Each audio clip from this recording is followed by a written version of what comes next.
Welcome to the Freebirth podcast, a supportive space for people who are learning, exploring, and celebrating their autonomous choices in childbirth. Together, we'll unpack truths, share personal stories, and claim our ability to birth freely and intuitively. Here's your host, Emily Saldea.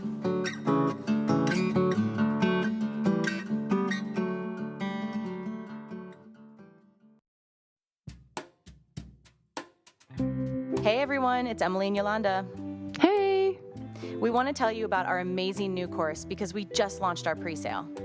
That's right. I'm Yolanda, the director of the Freebirth Society School, and I'm thrilled to tell you about the very first course we're offering, Freebirth Society's Complete Guide to Freebirth. If you're interested in birthing outside the system, but you don't know where to start, or you're encountering resistance or fear in your own mind or in your community, or even if you just want to make sure you have all your ducks in a row, this course is for you. Freebirth Society's Complete Guide to Freebirth really is incredibly comprehensive. We cover everything from how to talk to friends and family, how to navigate your choices with a nervous partner, how to get a birth certificate, what prenatal care could look like when no one else is managing you, how to identify real complications and emergencies, and let's get real, we go deep into unlearning the myths about birth in our culture using evidence-based information to relearn what normal birth is and how to prepare for it. Our intention is for every course participant to emerge with the tools to approach their free birth with confidence and the knowledge to discern what safe physiological birth looks like, and in possession of the power to manifest the birth of your dreams. What's also really cool is that we offer long-term support, live group coaching, options for one-on-one coaching, and you will get lifetime access to the course material. We even have quizzes and worksheets, meditations, hypno-affirmation tracks, and all sorts of unique and helpful custom-tailored birth prep for your free birth. This course is for the woman who wants to birth in power on her own terms. We have created this course especially for you because you're standing in the very place Yolanda and I both were when we recognized that hospital birth or any form of birth in captivity just wasn't our path. So head over to our gorgeous new website, freebirthsociety.com, to learn more and to sign up for the course that will quite literally change your life.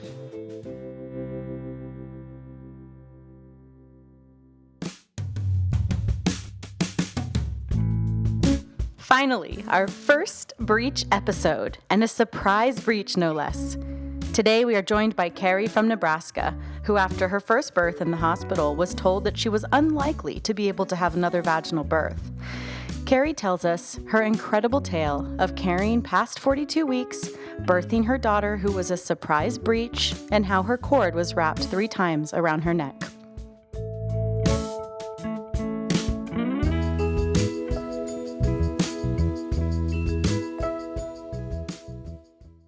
I had my oldest in 2012, and I was young, but not super young, and I wasn't informed at all. What I thought I was doing for research was baby center and my doctor and the people around me who said, oh, you have to have an epidural, who does it without that?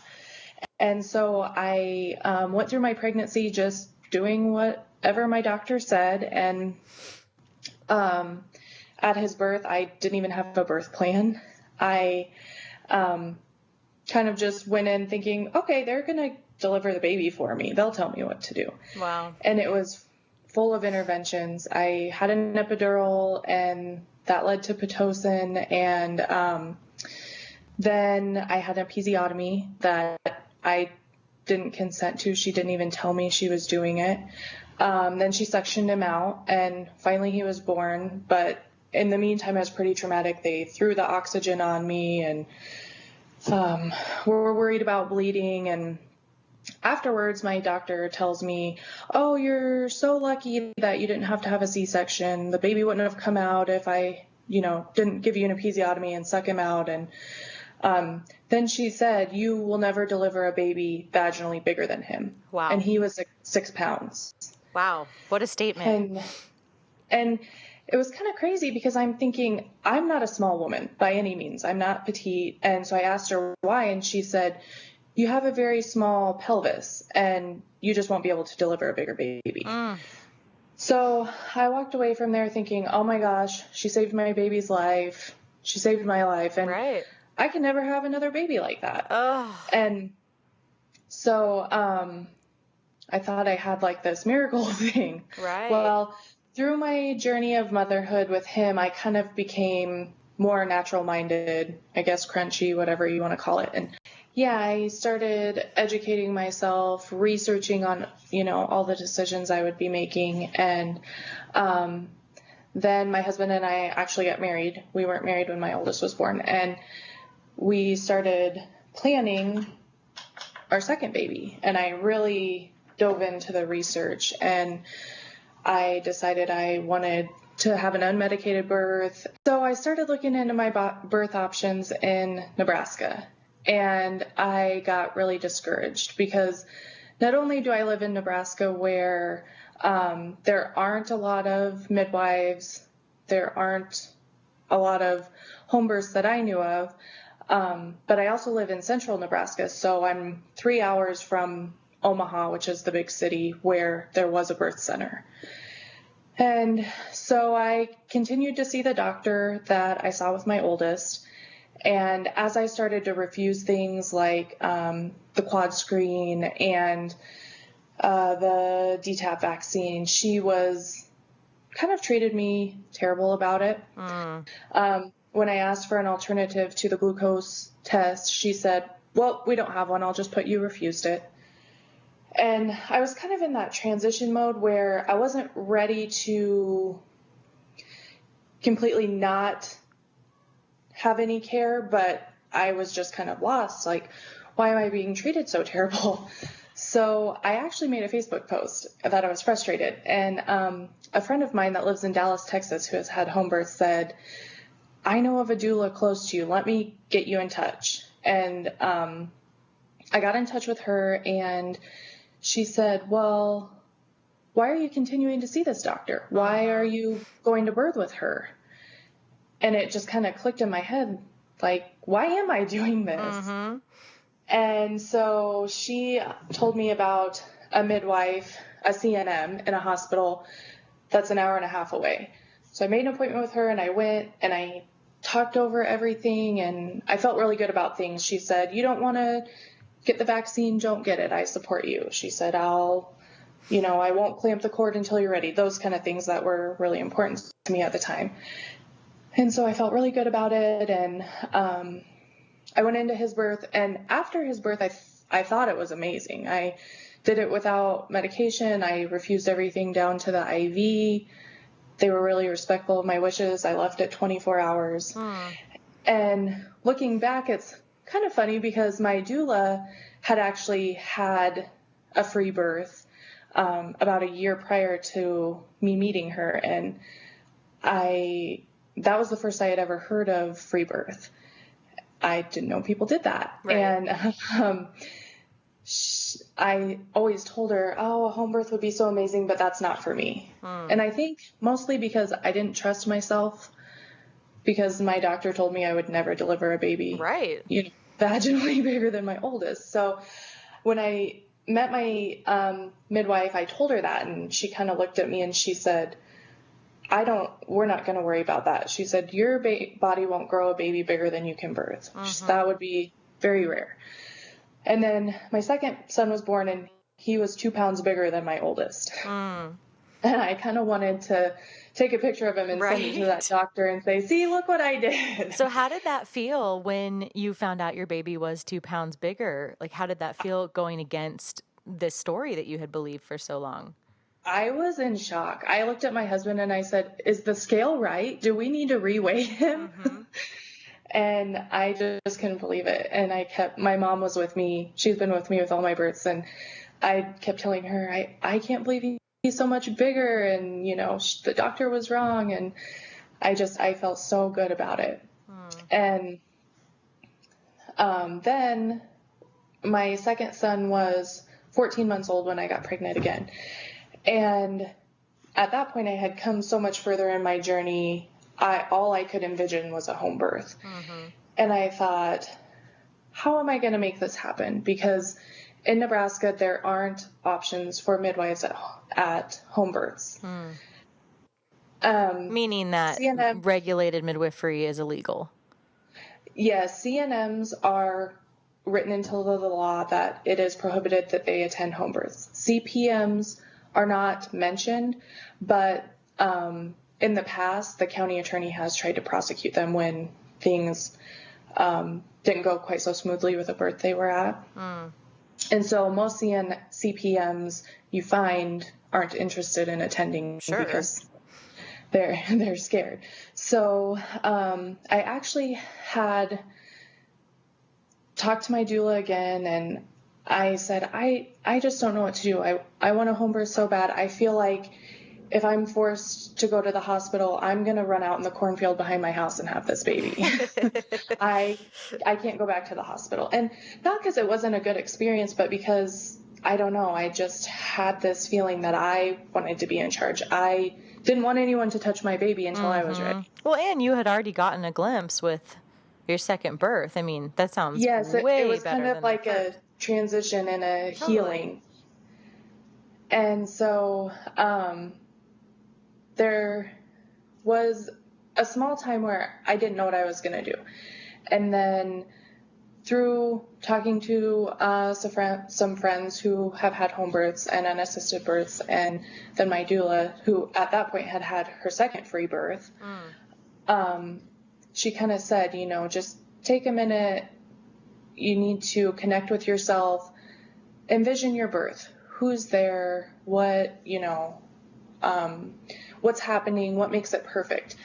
And as soon as I did that, I realized I'm at home. I don't need anyone else there. Wow. And I'm actually I'm sad that the laws are the way they are in Nebraska for women birthing, but I'm really glad because I don't think I would have chosen free birth had I had other options. Sure. And so I kind of got my mindset on that, and I started watching free birth videos, and I read some books, and then she actually added me to your Freebirth Society page and group, and that's all I could imagine is, that this is perfect for me. And I had planned to maybe still seek prenatal care with the CNM I had with my second birth. I thought, if I might go see her for a few appointments, and I was unsure about an ultrasound. That was something new I had never not done. Right. And well, it's kind of all new when all of a sudden you're the one in charge, and it's not like you have to go in and decline anything. You actually get to decide what you pull in. It's such a different way of experiencing it. It was, and I kind of sat back for a minute thinking, okay, I get to decide all this. I get to decide if I want an appointment, or, if I want to go in and ask if I can have the anatomy scan. And then I did some more research on that topic, and I decided not to. And I kind of talked to my husband, and because with my first and second births, he played a huge role. He was very supportive. He was right there by me, and I needed him the whole time. So, I really wanted him to be comfortable with me staying home and free birthing also, because I knew he would play a huge role. And right from the beginning, he said, don't worry about me. This is your birth. You need to decide what you want, and I'll support you no matter what that is. Good man. I'll do whatever I can. Yeah. So that was amazing. That made things so much easier. And so as I approached 20 weeks, I was feeling really good, and that was something that was different this time too. In my first two pregnancies, I had hyperemesis gravidarum, and it was bad, and I was so sick. And so that was another reason I thought I might want some appointments with the midwife if I was so sick. But this pregnancy was different. I felt really good, and I just didn't feel the need to make any appointments.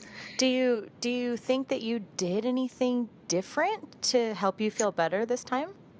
I did change the type of B vitamins I take. I thought my second pregnancy I was taking methylated folate, but I wasn't. The vitamin just said folate. I changed that, and I really worked on my gut health between my second son and my third pregnancy. After my second son was born, we struggled so much with thrush and all sorts of things. And so I really worked on that in the meantime. And that's the only thing that I did different. Okay. And since then, I've read some correlation between gut health and H. pylori and the HG. And so I really wonder if that had any effect. But of course, I don't know, just correlation. Yeah.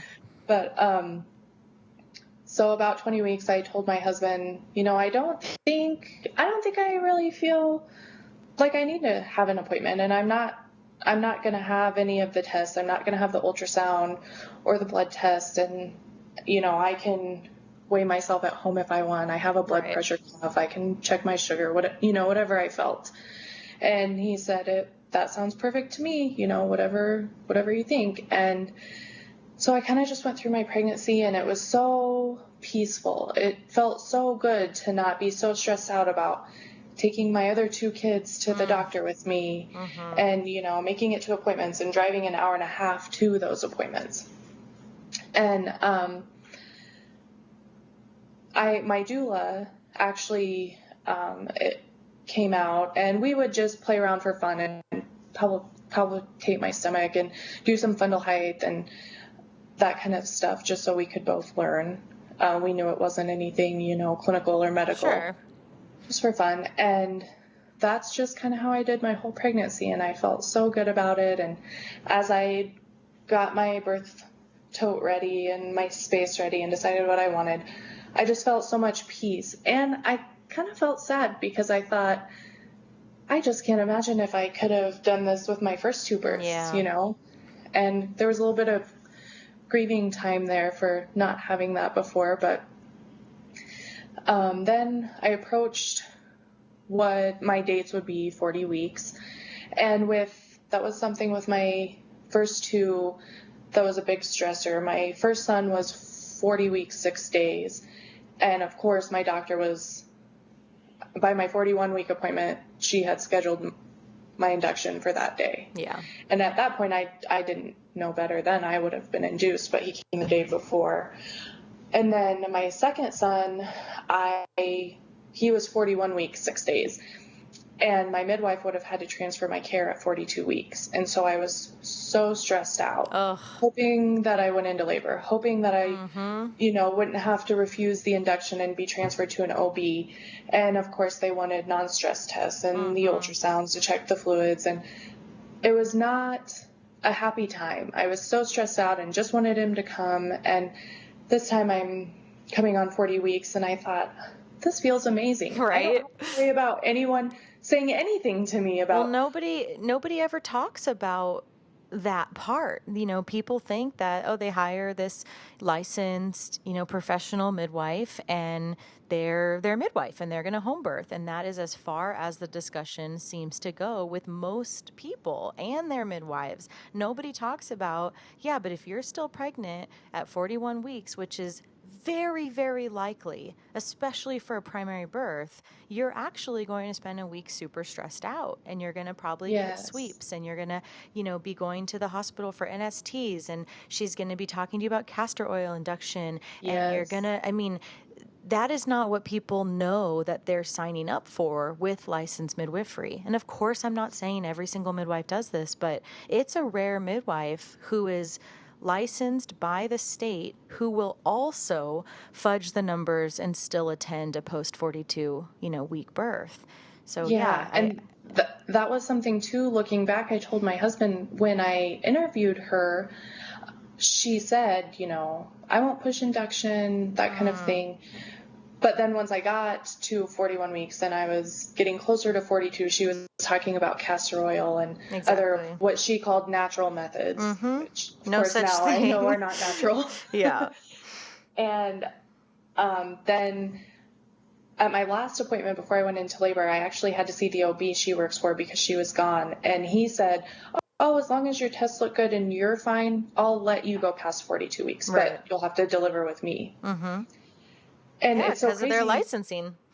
Yeah, I left and I told my husband, I'm so glad he's going to let me do that. And now thinking about that, I'm like, oh my gosh. So, but that was one thing she didn't tell me to begin with. Yeah, if you go to 42 weeks, I can't be at your birth. And I didn't know that until 2 days before I was going to be 42 weeks. Exactly. Oh, it's so stressful. Yeah, and it was February in Nebraska, so there was a snowstorm coming, and I kind of secretly hoped, oh, I hope we get snowed in and I go into labor and I can just have the baby here. But so this time I'm approaching 40 weeks, and I just felt so good that I didn't have to worry about anything. And then I went 41 weeks, and I just had so much peace, and people kept asking me, aren't you getting anxious? And I'm like, no, I feel so good. I'm just so excited for my birth, and I'm letting this baby do what it needs to do. And then I hit 42 weeks, and I thought, okay, I got a little nervous just because, of what I've always been told. Exactly. But I knew the facts. I knew that everything was going to be okay. I knew she was okay and that she would come on her time. But it was a new area to tread, especially with not having someone telling me, oh, I checked your baby and you're okay. Exactly. So it took a lot of turning into myself and trust and connecting with my baby and listening to her tell me, I'm okay. We've got this. It's going to happen, when it's time. And, my husband said, so he said, we're just going to, wait this out till the baby comes. You don't feel the need to make an appointment and be seen. And I said, no, I feel good. I know everything's okay. And he said, okay, we'll just wait. And we did, my due date, that doesn't exist, but the date by the numbers was right after Christmas. And I kind of became a hermit. I skipped our family Christmas, and I just wanted to be by myself. Yeah. And part of that was because where I live, I only know other people who have had home births through groups on Facebook. It's just not extremely common here, especially not a free birth. And I was just in a space where I didn't want people asking me, well, aren't you worried about this? Or you don't have a midwife? What does that mean? And so I just kind of avoided everyone, and I kept my peace. And I woke up the morning of 42 weeks, and my fluids were leaking. And so I thought, okay, I know the facts about that too. I know this can be okay as long as there's no, signs of infection, and I got to stay hydrated. And I talked to my doula and my other friend that was coming for support, and, they were so awesome, encouraging me. And I just stayed hydrated, and I felt good, and I waited and I waited. There's also no reason to think, not that you did, just for anyone listening who's still learning about this, there's no reason to think you're going to get an infection. We already know that the infections almost always come from multiple vaginal exams. The bacteria outside of the vagina gets literally placed up into the uterus via a gloved hand, so it's just the whole conversation about infection at home. We almost never see that happen. And we see infections, with women with open waters in the hospital very commonly. So yeah, I'm glad that you knew that. That was one thing because my mom has always been a big part of my births, and she's such a huge supporter. And even though she had never known someone who had a home birth, let alone a free birth, she was so supportive through my whole pregnancy, my unassisted pregnancy. And I told her, well, my waters are leaking and I'm staying hydrated. And she asked about the infection because, she only knew what she'd always been told. Totally. And I told her, I said, I haven't had any vaginal checks. I haven't been anywhere, to introduce anything. And so I said, that's not even a concern of mine. I mean, if I started feeling sick, obviously I would have thought something, but so I just kept waiting. And I actually, around 30 weeks, thought she might come before my 40-week date. And that joke's on me. She took longer. But finally, I woke up in the middle of the night, and I was having a lot of really intense pressure waves. And my husband said, is it time? Do I need to set up the birth pool? And I said, no, I'm just going to get up and take a warm bath. And the next morning I told my mom, and of course she's like, okay, I'm going to tell him at work and I'm coming. She always likes to come, even though she knows it's way before time. Mm-hmm. But it was so helpful because she helped me do my finished cleaning and, you know, get everything ready. And she helped take care of my kids and fed me meals, and it was amazing. And then they stopped about 11 o'clock that day. And I thought, okay, we're just going to keep waiting. And I did look for a little reassurance. I asked people to share successful unassisted pregnancy past 42 weeks gestation stories with me. I felt really confident, but I just thought, if I can read some of these encouraging stories, that'll make me feel good. Of course. And so That's literally why we do this podcast. Yeah, and that's why I was so thankful for your group and your podcast, and it really helped. I was just so at peace. And the next morning I woke up and I was having contractions again, and they were really sporadic, and my hips and my back were hurting a lot. So since my mom was here, I went to the chiropractor because I just thought, oh, that'll give me some relief. I had SPD a lot of my pregnancy, and so I saw my chiropractor a lot and did acupuncture. And so that day I went and he adjusted me, and I said, okay, hopefully next time I come, I have a baby to get adjusted to. And on the way home, I had quite a few contractions, and I thought, oh, okay, you know, maybe this will happen in the next few days.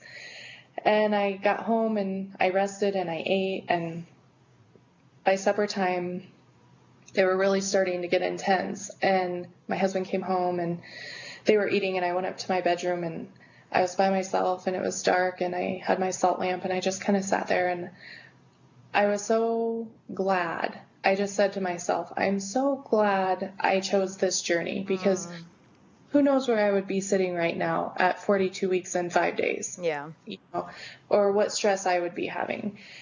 And then all of a sudden it just picked up, and they were like a minute apart. And that was crazy for me, because usually it takes, I mean, not usually, but my 2 births before it was like hours of contractions, 10 minutes apart, 7, 20, you know, it took a long time to get to active labor. And so I stood up and I'm like, okay, I'm in a bit of denial, but this is happening. I think this is the real thing. And so I kind of notified my doula and my support people who are coming, and I came downstairs and took a bath, and my husband said, do you want me to start setting stuff up? And I said, no, not yet. I think I have some time. And then I got out of the bath and I said, okay, we got to start setting up. And I notified everyone to come. And it was just such a different labor. And I think some of it was my mindset, because I wasn't scared. With my 2 births before that, I feared labor. You know, it hurts, it's scary.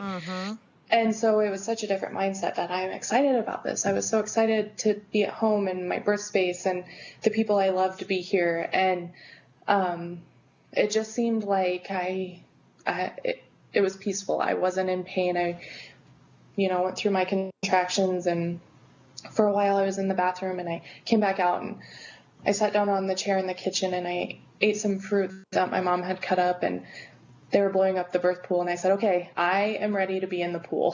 Can you get that filled up?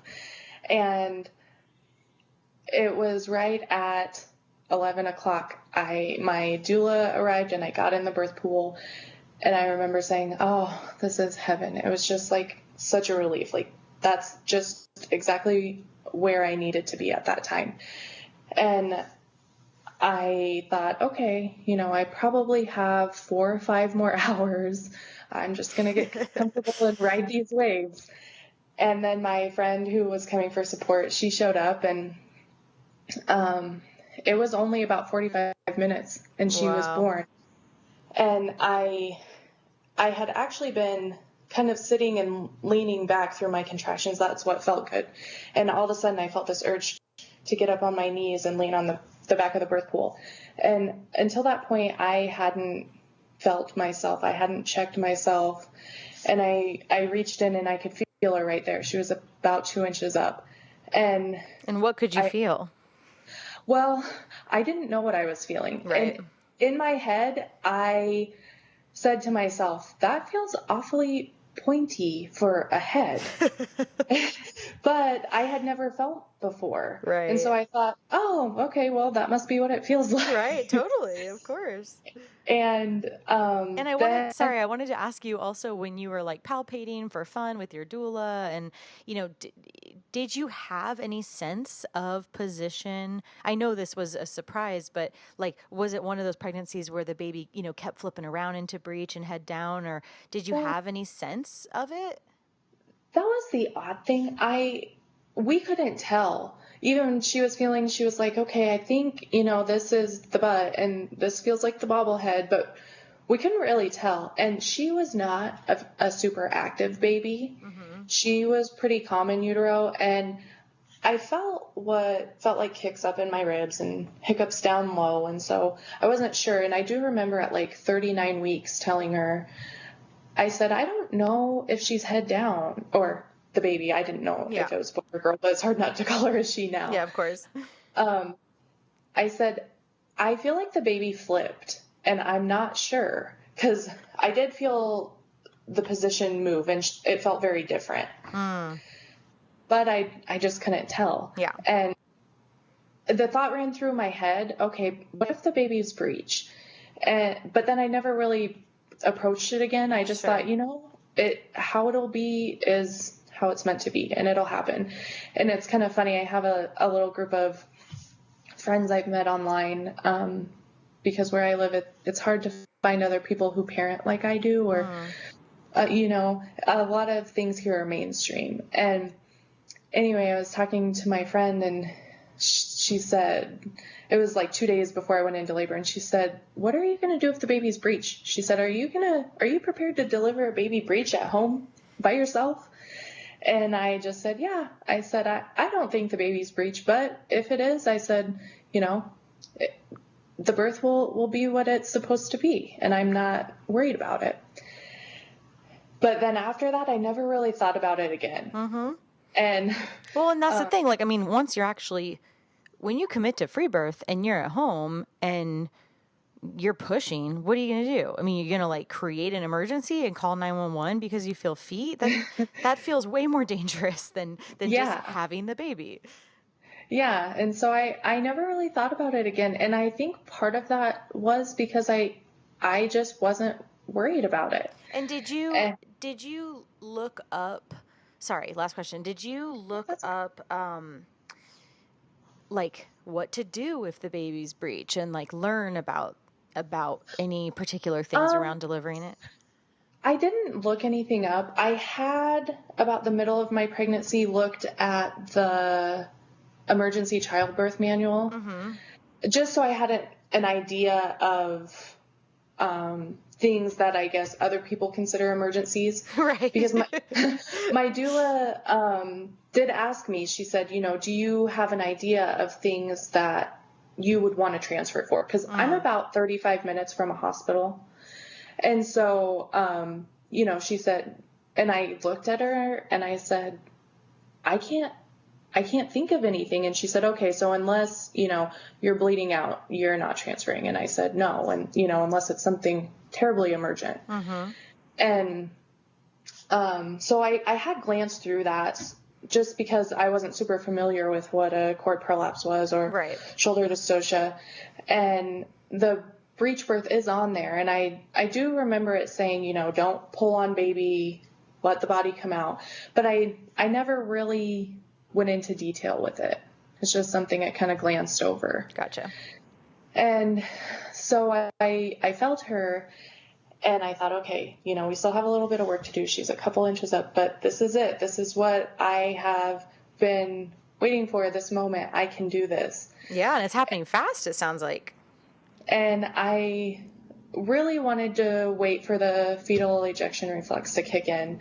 That was another concern I had, because with my first baby, she gave me an episiotomy. And with my second baby, I tore a little, which now I know I wouldn't have needed stitches, but at that point I didn't know.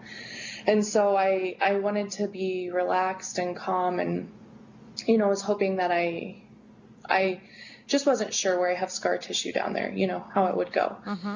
And so after I felt, I kind of leaned forward to get ready for the next contraction, and I just felt led to turn around and sit down on my back again. And that's what I did. And I had, I think, 2 or 3 more contractions that way. And all of a sudden I just jumped up and turned back around and leaned on the back of the birth pool.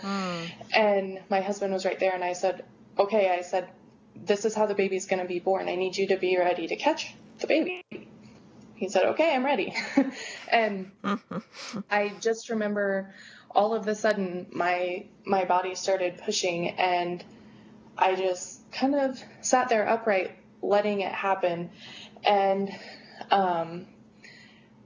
my mom was behind the birth pool, and she was videoing, and she actually kind of got a little panicky. And my husband felt, I asked him to feel, and he said, okay, I can feel, it's out. And he had no idea what he was feeling, apparently, because he didn't tell me. It's a butt. Right.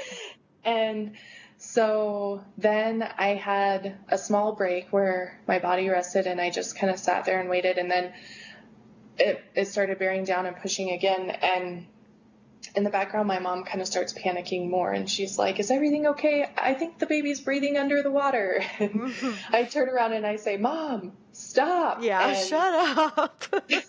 and she came out, and my husband caught her, and he said, we've got a little girl. And I turned around and looked for a minute, and I turned back, and then my doula helped me get my leg over my cord so I could turn around and see her. But did you know that she was coming out breech?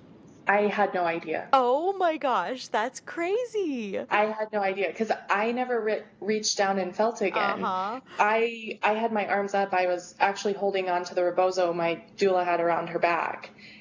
Well, the fetal ejection reflex was happening. And so I turned around, and the cord was around her neck 3 times.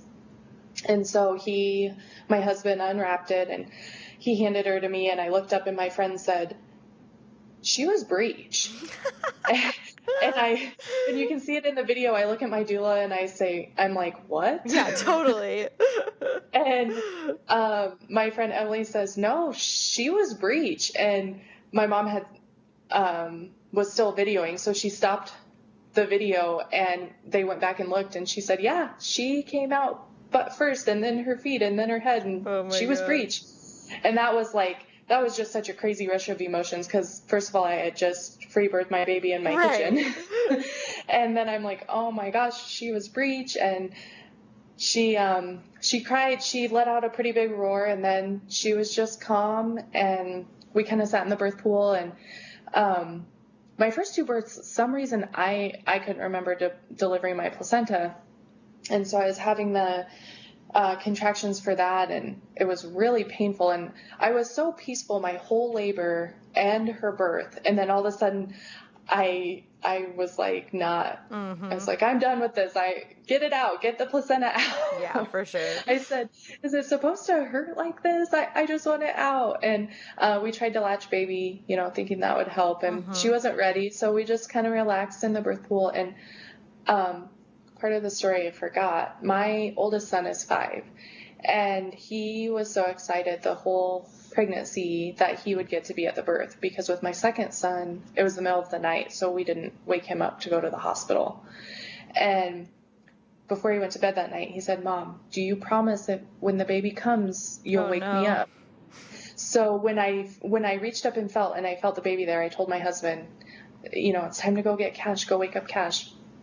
So he brought him down, and he kind of just stayed off to the side and sat on a chair and watched. And so while I was waiting for the placenta, he came over and he met his sister, and he was kind of taken back. And I remember at one point in my labor, when I turned back around to lay back against the birth pool, saying, it's okay, Cash, you know, Mommy's okay. I'm not hurting. This is how we get our baby. And I just heard him say, okay, Mom. And I don't know, that was just such a special moment. Yeah. And when he came over and he met his sister, it was really special.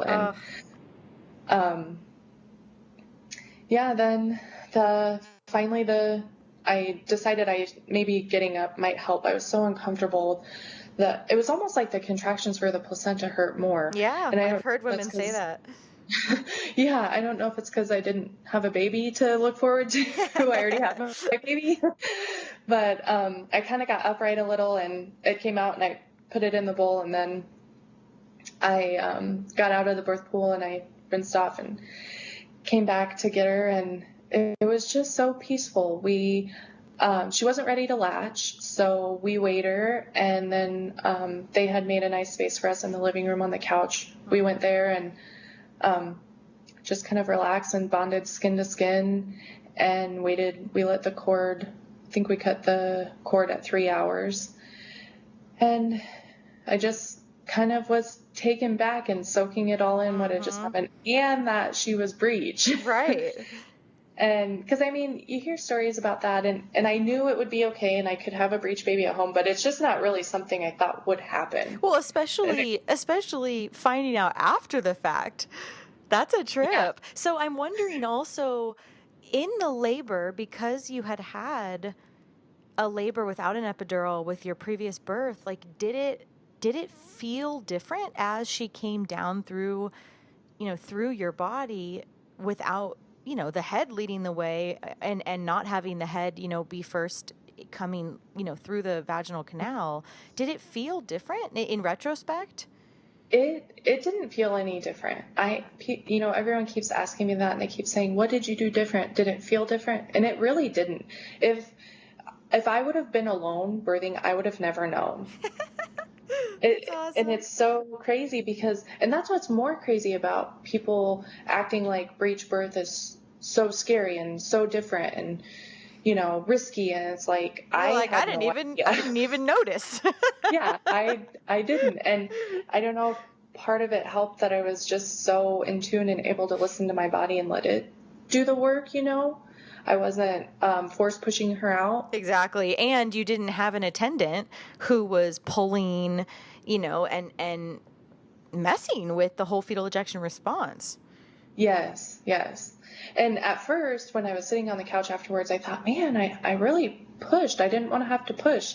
But I didn't know what that reflex felt like prior to that, because I never been able to experience it before. Because even with my second birth, I had asked not to be coached to push, but still when it was time, the midwife was there and they were saying, push. Right.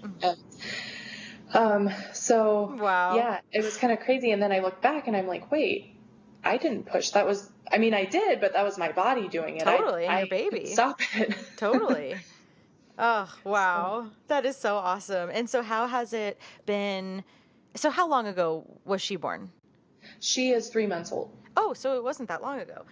So how has it felt now in your community and even online or wherever you've been sharing this? How has it been received? Actually, a lot better than I thought. When I first typed out my birth story, I planned to share it online, but only in kind of closed, safer spaces. I didn't plan to share it on my page. But then after I wrote it, it was so beautiful and it was so perfect, I went ahead and shared it. And there was actually a lot more response from people I know in real life, local people, than I thought there would be. Very supportive, very happy. But people are always shocked when I tell them she was Breech. Even my mother-in-law, she called me the next morning and, I told her everything was great and decided when she was going to come over. And then she came over, and in the meantime, she had talked to my husband and she said, you didn't tell me the baby was Breech. And I could just tell the look on her face was like, oh my gosh, you're lucky you're okay. Well, and that's the thing, right? Like, we've actually successfully, in just really 2 generations, we have convinced everybody that it's not a thing, that breech and vaginal birth don't go together. And, almost nobody understands the political history, and the agenda essentially behind getting rid of breech vaginal and, the studies that it was based on that have now been debunked, and the whole, really interesting history. And if anyone is interested, they should check out a documentary that I'm actually in called Heads Up. And it's made by a chiropractor out in LA.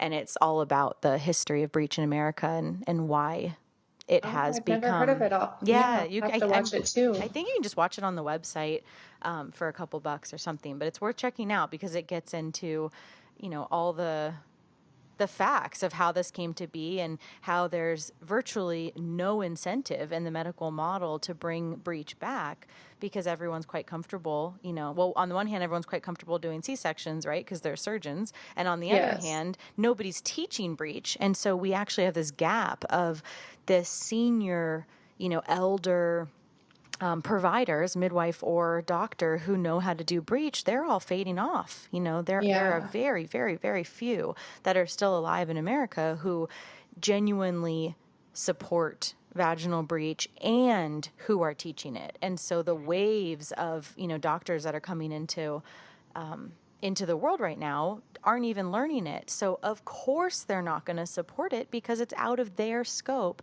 of what they actually, what their actual skill set is. So it's just so interesting. Exactly. And it's why your story is so important. And I love that you didn't even know for a minute. I just love that. And as we were sitting on the couch, I was still kind of in shock, and I looked at my husband and I said, can you even imagine if this birth would have been in a hospital? I mean, being past 42 weeks, the baby being breached, the cord around her 3 times, I said, it would have been a disaster. I said, first of all, they would have known she was breached because they would have wanted ultrasounds and the doctor or the midwife would have been feeling, and they would have scheduled a C-section. Oh yeah, and, for sure. Yeah. And I just said, I'm so glad that this is what we chose. And my husband said, I don't know why we haven't had all our babies at home. Why did we never do this sooner? Yeah, you didn't know. Yeah. And yeah, I think that's so important to point out, and that you are one of many, many, many women in the free birthing community who, what we really should just call this the birth community, because you're having just normal births, and you had a normal physiological birth with a variation of normal. This is absolutely something that happens and is, perfectly fine. And if you had been with an OB, you would have had unnecessary surgery because the providers who have monopolized our birth culture don't know how to sit on their hands. They're not trained to sit on their hands. They're trained to cut. And so you are walking proof of what normal birth is and how in this, default setting, you would be right now 12 weeks deep of recovering from an unnecessary surgical birth. As many, many, many, many, many, many, many women are because of breech presentation. And that's what's been so interesting, especially online when I've shared my story. I have come across so many women who have free birthed a breech baby at home. And then I've come across so many who have said, I wish I would have known because I had a C-section because my baby was breached. Of course. And so, it's been really interesting. And people they look at me like I'm crazy when I tell them, especially local people that I know, that I had the baby at home and, it was almost 43 weeks and she was breached. I love it. They look at me like, oh my gosh, and you're alive? That's kind of the feeling I get when they're assessing what I've told them. That's why we got to get these stories out. It's the whole point of this podcast is for somebody to hear this and go, oh, right, duh, I don't have to do anything. I could just stay home. And it's so normal for me now because of where I'm at in my journey. But, I think back and I was that person with my first birth. Of course. I didn't know anyone who home birthed. I had no idea people home birth without someone trained in assistance. And so when people look at me like that, I kind of have to remind myself, okay, that was me once. Totally. It doesn't occur to us until it occurs to us. Yeah. It's a real light bulb moment. I think most of us who have free birth can remember the exact moment when it was like, oh, wait a minute, I could just do it. And it kind of, it's like, it's particularly, it would be funny if it wasn't so tragic, but it's particularly interesting because birth is something you do alone. And yet it has been so taken from us that we have to remember that we're doing it on our own. I mean, what a trip, right? That is so crazy. It is. It's not like a collaborative effort. I mean, it is with your baby, but it's not, with anyone else. It's just so interesting. Yeah. And that's why it's hard to decipher. Everyone keeps asking me, was the breech birth harder? How was it different? And my first response is, it was my quickest, easiest birth I've had. Mm-hmm. But then I have to go back and say, but it's my only free birth. It's the only birth I was able to stay at home in my comfort and be completely in charge and trust my body and listen to my body. Totally. I mean, I have attended a handful of vaginal breech home births, and they've also mirrored that same thing, that they're quicker, and it does make sense physically of the baby, you know, that either the butt or the legs are coming down. That's a lot less stretching in the beginning. That's kind of paving the road before the head goes through. So it kind of makes sense. But I mean, either way, it's just so awesome. Yeah. And so I'm so glad that I had my mom video, because at first I wasn't sure if I wanted a video. And then I thought, I want her to take it so I at least have it, because my other two births, I didn't have any video. And I'm so glad, because otherwise we wouldn't have been 100% sure. That's awesome. So how do you feel 3 months out of this incredible and yet also so simple birth story? How has it shifted your own feelings about yourself, if anything? Just how do you feel in the wake of it all? It feels pretty amazing, but I also have had to work through a lot of grief with my last two pregnancies. I went back and looked at some of my pictures from my births, and they made me sad. Yeah. And so I've been deciphering, you know, how to be okay with that, get past that. And I just also feel so compelled, so led to share my story or try to help other women, especially in my area where it's just so uncommon to have a home birth here. And, you know, it's like, even if you have twins, it's an automatic C-section. Yeah. My closest hospital that I had my oldest at, their C-section rate is 43%. Mm-hmm.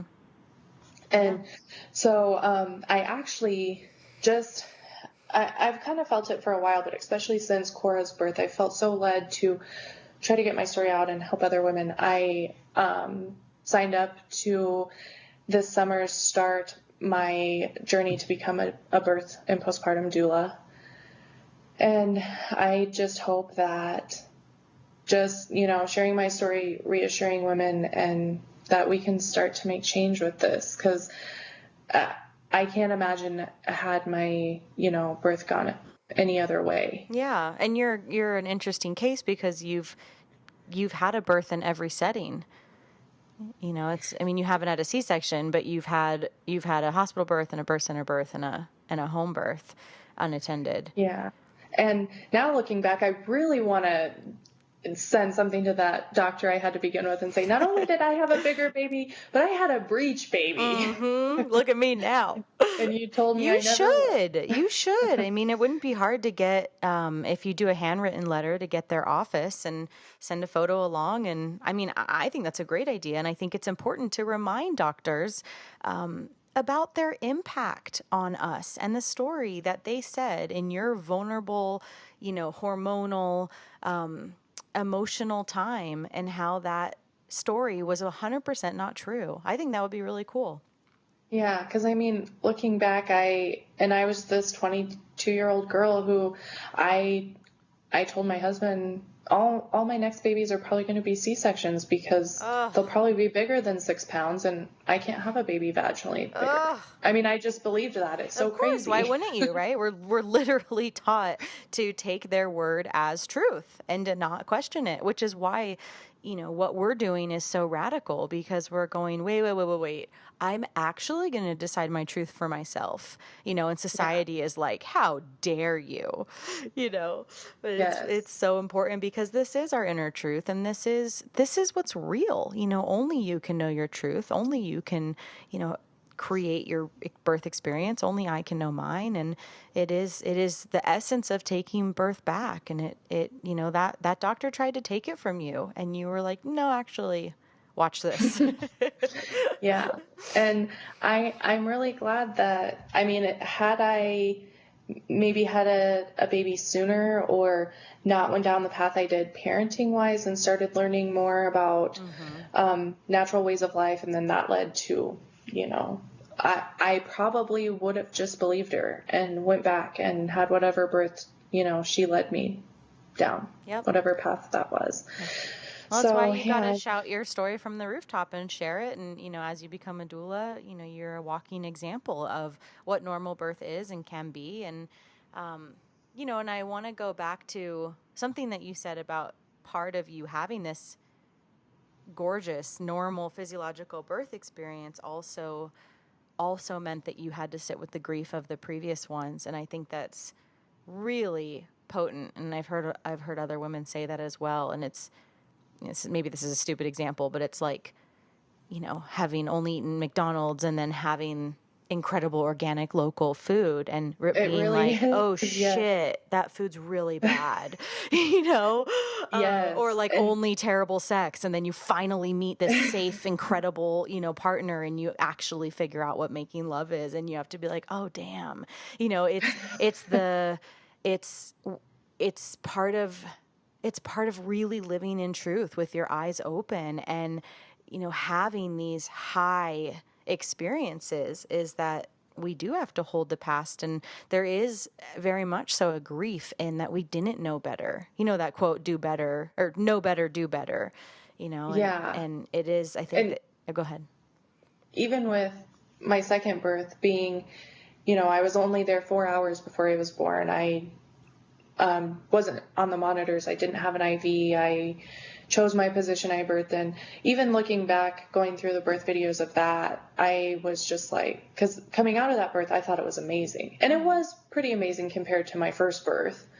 Well, exactly, right? When you start at the what's it called? The assembly line factory.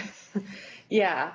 And so I thought, oh, that was amazing. You can have an amazing hospital birth. And then now when I look back, I'm sad. And I'm like, oh, but they still were there telling me to push, and looking at the pictures of the midwife with her hands on my baby as he emerged. And I actually, that was a hard moment. I went back, I wrote his birth story after he was born, but I went back to add it to my blog with pictures. And as I went through the pictures my doula had taken for me and I saw those, I was just a puddle of tears. Yeah. And I was just like, why, right. Why did I not free birth before this? But I mean, I can't change it. And my experiences have led me where I am, but there is a lot of grief and a lot of guilt. Yeah.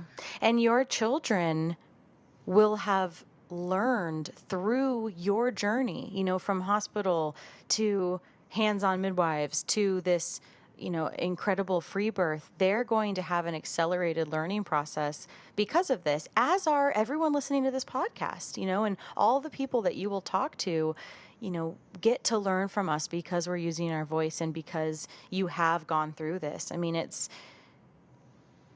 so important, and you're doing everything right to share it. And this journey, it's just such a beautiful journey because it's a common one in the free birth community to start at the hospital because we just do what we're told and we go with the norm, and then you blossomed into this educated, intuitive, powerful woman, and that's now a legacy in your family. And it's beautiful. It's exactly what it should be. Well, thank you. Yes, it's been quite the journey, and that was something that I felt so special when my oldest son, he asked me, Mommy, where are you going to have the baby? Because he's always asking me, where was I born? Where were you born? And I said, it was about halfway through my pregnancy, I said, I'm going to have the baby at home. And his eyes just kind of lit up like, oh yeah, you can do that. And he's 5.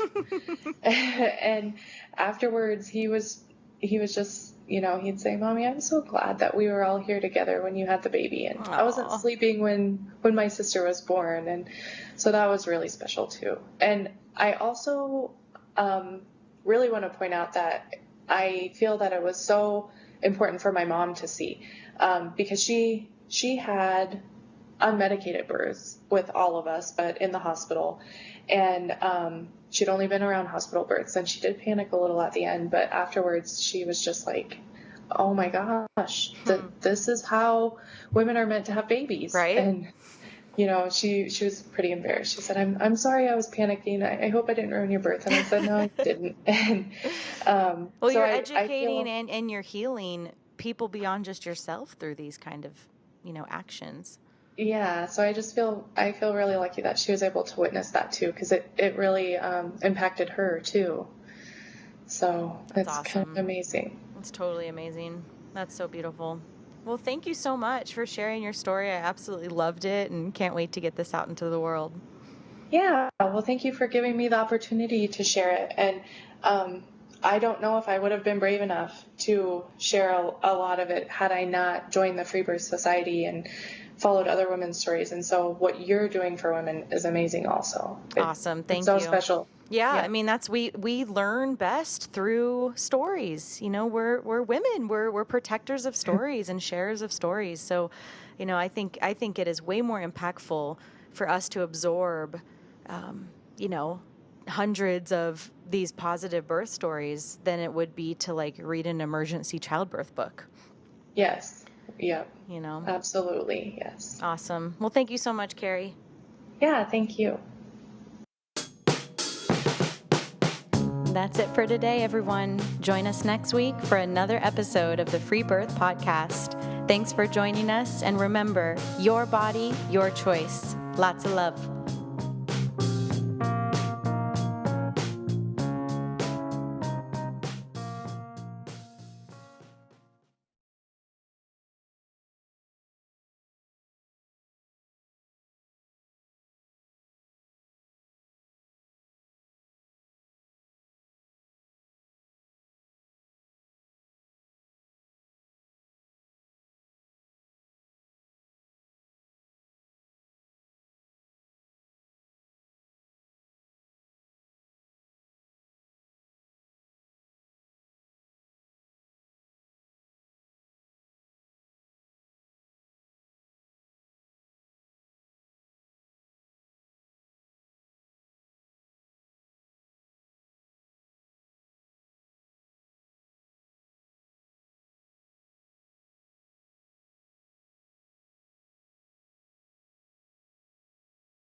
Testing, testing.